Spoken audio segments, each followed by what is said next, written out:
Nicki makes a lot of cash. Not as much as Michael Dell, not quite. Nicki Minaj has many, many issues that would lead one to believe that those issues are possibly the reason that she's cozying up to MAGA right now. Nicki don't need to worry about Don. She needs to be with damn Don Lennon. Nicki Minaj needs to be worried about Chris Hansen. She needs to be worried about. Because she's a black woman, or at least I thought she was. She clearly has black children. So are you saying you don't mind your children growing up in a society where they cannot be taught Black history? Hello guys, I'm with my favorite president, the best president of all time. And I'm with the queen of rap. She called Trump evil. She said separating children at the border was unforgivable. She publicly dragged his supporters, told her fans she could never be one of them. But now, here she is, standing next to him, smiling, calling him the greatest president of all time. Nicki Minaj has officially entered her MAGA era, and Black Hollywood is not taking it lightly. The backlash has been brutal. The reactions? Loud, relentless, and unfiltered. From A-listers like Beyoncé to cultural firebrands like Hughley and Don Lemon, the message is clear. This isn't just a political switch, it's a betrayal of her roots, her fans, her own past. And the fallout is unlike anything we've seen before. Before we dive into how the culture is turning its back on one of rap's most controversial queens, don't forget to hit that like button, subscribe, and tap the bell. Because what we're uncovering in this video goes far deeper than party politics. It's about identity, hypocrisy, and the cost of loyalty in a world built on image. Let's get into it. Nicki, you know, we love her music. I've spoken to her several times, you know. Collectively, I feel like we were a little bit disappointed with her, but I feel like she needs to spend a lot of time with Mr. Bruce Springsteen. She needs to go sit on his lap and let him speak some words of wisdom to her heart. Because somebody got her off track and she needs guidance back home. It all started subtly, a few vague tweets here, some eyebrow-raising likes there, but then came the Turning Point USA event, a known right-wing stage where Nicki Minaj didn't just speak, she embraced. She echoed MAGA talking points about Black history making white kids feel bad. She smiled through applause from an audience that once would have dismissed her existence, and then she doubled down, on camera, with Donald Trump himself. "My favorite president," she said, standing beside him, all but crowning herself the new queen of conservative hip-hop. For a woman who once tore Trump down as a fearmonger, this was whiplash. But while some fans were confused, others were furious, and the Black elite, they were done playing nice. Hughley didn't waste a second. After Nicki tweeted about Governor Gavin Newsom and children's health, DL clapped back with cold precision. He reminded everyone that Nicki's husband is a registered sex offender who legally cannot be within 1,000 feet of children. And just to twist the knife, he referenced "to catch a predator" and told her to be more worried about Chris Hansen than political policies. Look, this is what I'll say to Nicki Minaj. I normally don't respond to things like this, but you know, F it, I'm gonna do it this time. I think Nicki Minaj has made it very clear how she feels about African Americans in this country, for I don't think she's one of them, obviously. And she should, under Trump's rules, she should be deported, because I don't think, reportedly, that she is a legal citizen here. She is undocumented. And so she has shown her disdain for African Americans. So why are you supporting her? Why are you buying her records? She's also supporting, I have lots of gay friends who love Nicki Minaj. Why are you supporting this homophobic, bigoted, ignorant woman? It was blunt, ruthless, and it went viral.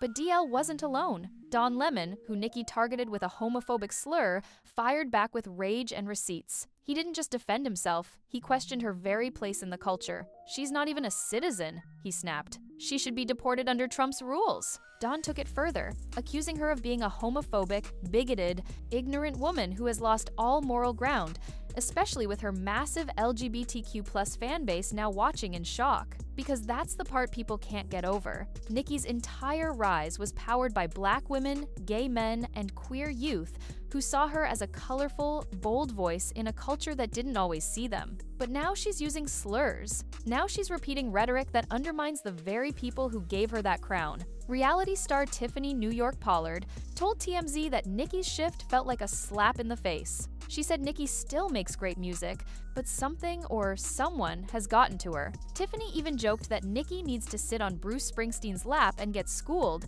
because whatever road she's on now. There was a whole scene that unfolded at this church. Right. You saw this, right?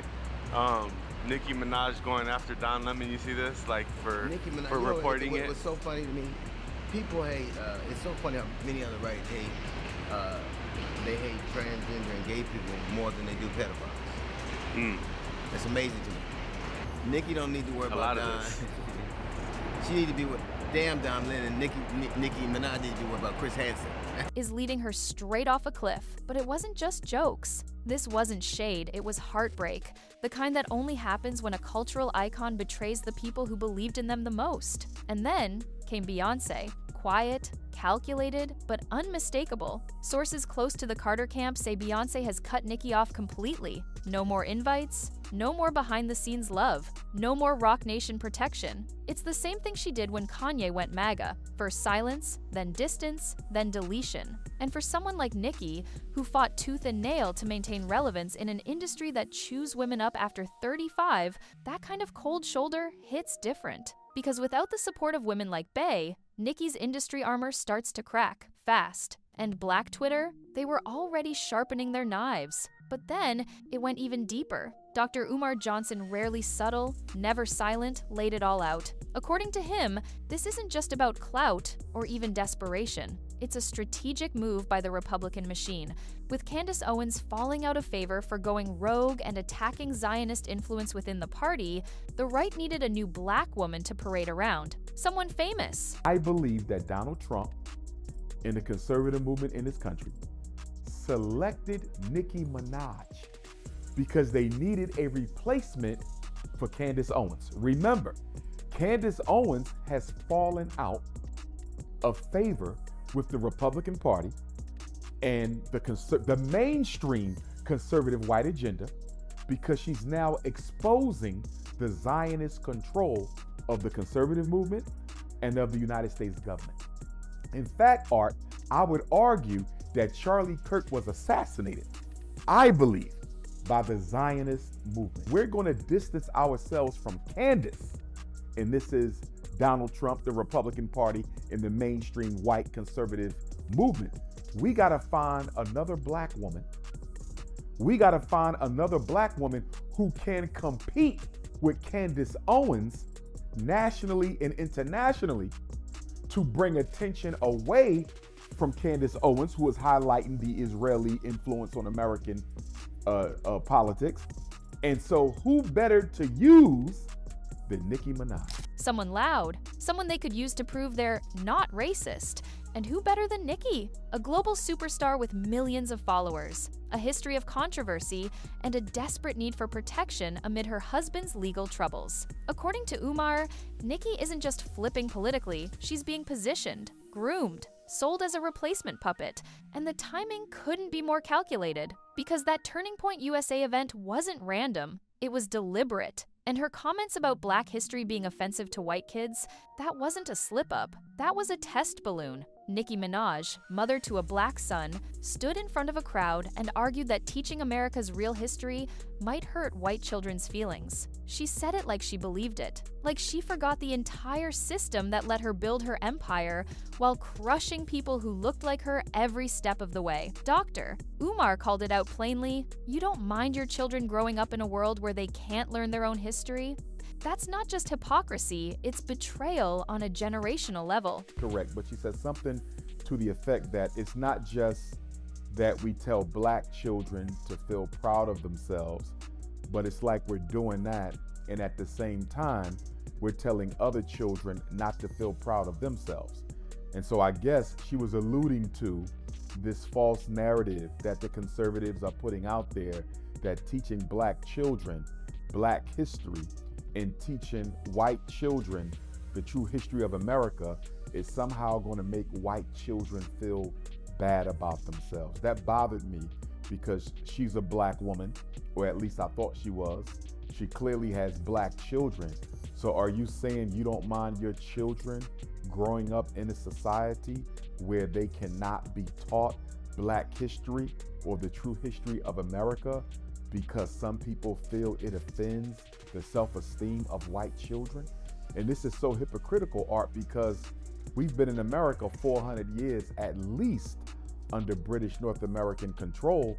And look at how the self-esteem and self-worth and self-value of black children has been and continues to be compromised for the benefit of the white child. And yet you're telling me that to implement a curriculum of corrective history where you're not insulting white people, you're not denigrating white people, you're simply making sure white children understand that the foundation of this country was laid and built and cemented on the genocide of Native Americans and the enslavement of African people. And not just the enslavement of African people, the dehumanization. And if the culture hadn't turned before, it did now. Fans took to X in droves. Some went in on her wig, others dragged her entire legacy. One post read, "Nicki Minaj is huge AF. Chopped, washed, dropped in the dust, married to a rapist, cousin of a murderer, MAGA, self-loathing immigrant, and supports Trump. Pick a struggle, laugh my ass off." Another post zoomed in on her glued wig line and declared, "The gays have left the building. You can tell by the install. It was harsh, yes, but more than anything, it was symbolic." Nicki Minaj, once the internet's most untouchable queen, was now the meme, the joke, the punchline. And for someone who built her career on dominance, being ridiculed like this cuts deeper than any political critique. But not everyone thinks this is just about self-hatred or stupidity. Lizzo offered a colder, more cynical take. This is about survival, relevance, profit. She warned that Nicki's MAGA turn is just the beginning, that as more celebrities start fading, we'll see them flip too. Not because they believe in Trump, but because they believe in staying famous. Lizzo called it a profitable pivot, a calculated grift to secure a new base, new protection, and new attention in an industry that punishes women who age, who speak up, or who slow down. In other words, when your legacy starts slipping, sell it to the highest bidder. And for Nicki, MAGA made the offer, but it's not working. Not the way she thought it would. Because while MAGA loves a black token, they don't love her music. They don't go to her concerts. They don't support her in courtrooms or in culture. And meanwhile, the Barbs, her original base, are splintering. Some are defending her blindly, others are walking away for good. And the saddest part? Nicki Minaj knows it. You can hear it in her tone. You can see it in her interviews. That desperate flicker behind the eyes. The smile that doesn't quite reach, the weight of knowing you might have traded everything for nothing, that the power you once held is slipping through your fingers, and all the red hats in the world can't bring it back. Because this isn't just about Trump, it's about trust. It's about what happens when someone who was once the loudest voice for the voiceless becomes the megaphone for the machine. When a symbol of resistance turns into a symbol of submission. Nicki Minaj might still be rapping, she might still have millions of followers. But what she lost in this switch, the credibility, the community, the conscience that doesn't come back with a hit single, that doesn't get fixed by deleting a tweet. This time, the backlash isn't just trending, it's permanent. So, what do you think? Is Nicki Minaj really brainwashed by MAGA propaganda? Or is she chasing protection, influence, and a new audience as her old one turns on her? Do you think this pivot is about survival, or something even darker behind the scenes? Could she be a token or a warning? Let us know in the comments, and make sure you don't miss what's coming next. Because if this is just the beginning of Nicki's MAGA era, we haven't seen the worst of it yet.